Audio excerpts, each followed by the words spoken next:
Hey guys, it's Cindy here. I thought today would be an awesome day to hop on really quickly and to talk to you guys about middle school and high school students having recess.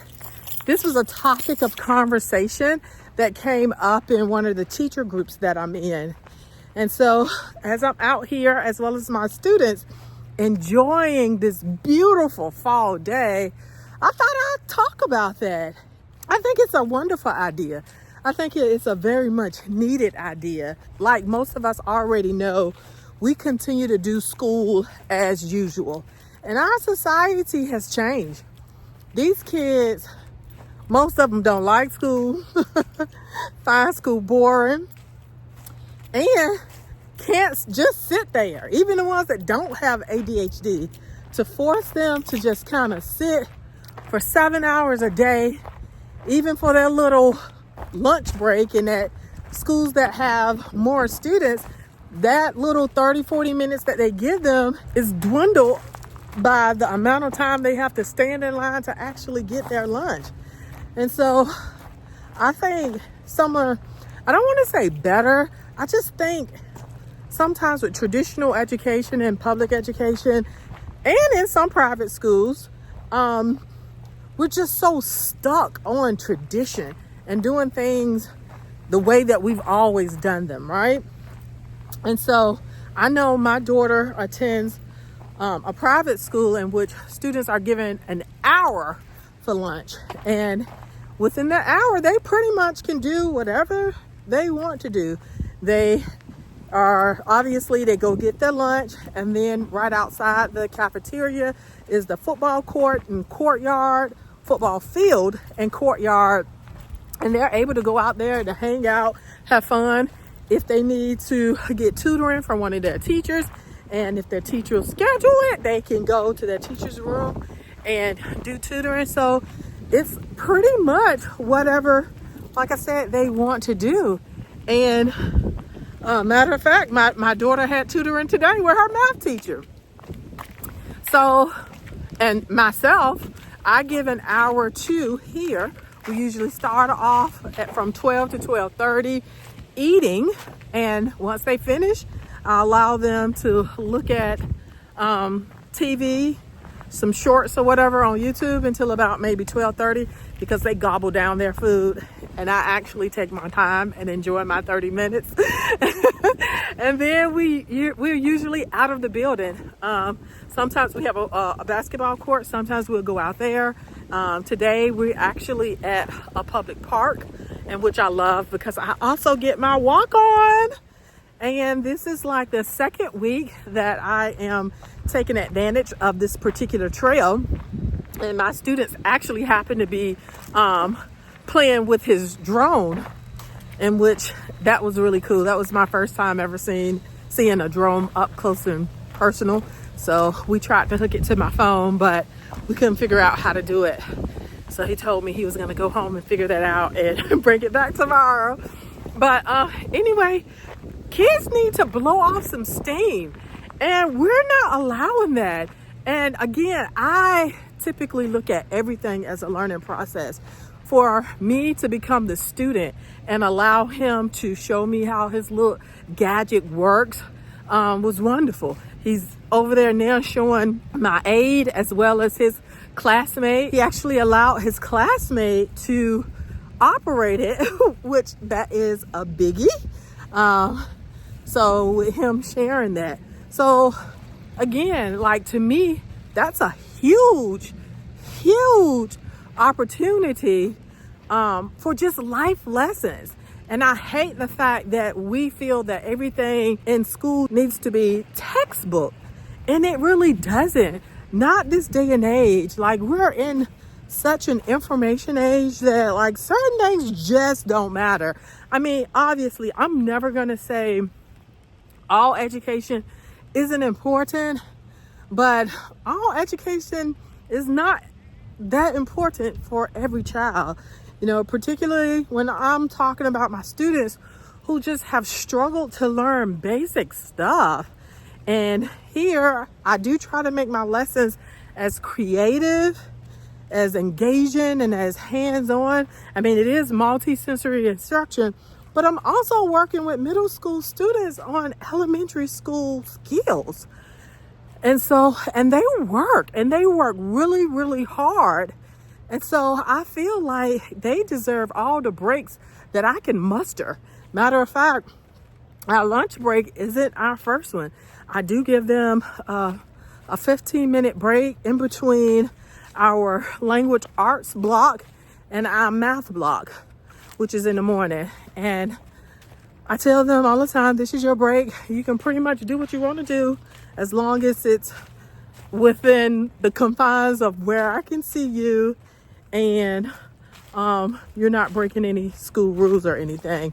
And I believe that is another reason why they're able to tolerate so much, because they get a lot of guided practice and independent work. So independent work becomes guided practice when they need some help. But sometimes it's not even, for me, it's not about teaching a lesson. It's about them sitting down and working problems and showing me that they know how to do it. And it's like consistent back to back to back, because for my students, a lot of times they have a hard time getting things from their short-term memory to their long-term memory. And the only reason to become successful at getting that information from right here to back there is practice, drilling.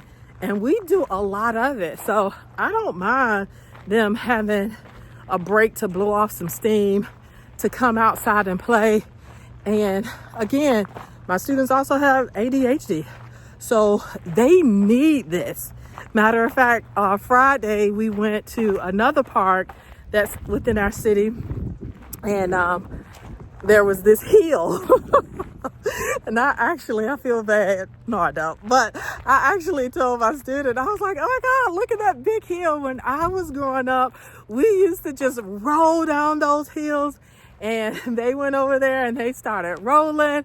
And then one of my students was like, Miss Lumia, look at me, watch this. And so I recorded him like tumbling down the hill. But like, to me, that is fun.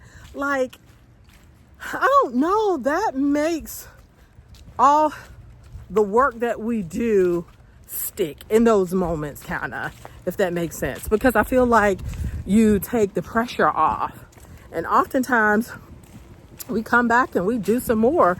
And I don't think I would get as much accomplished with my students as I do if it wasn't for me like being flexible in this way. So I wholeheartedly believe that not only middle schoolers, but high school students also deserve and need a recess break, and a break where it is unstructured, that they can really choose to do what they want, whether that looks like sitting down in the bleachers or them playing volleyball or basketball, playing cards, whatever that looks like. But they need that opportunity. And heck, the teachers need it as well. Can you guys imagine having like 30 minutes to walk the track while your students are on the football field playing or in the bleachers playing cards? Like, I tell you, I don't think my weight loss journey would be the same without this opportunity, because other than walking, all I would be doing is sitting down, observing them do whatever physical activity they do out here.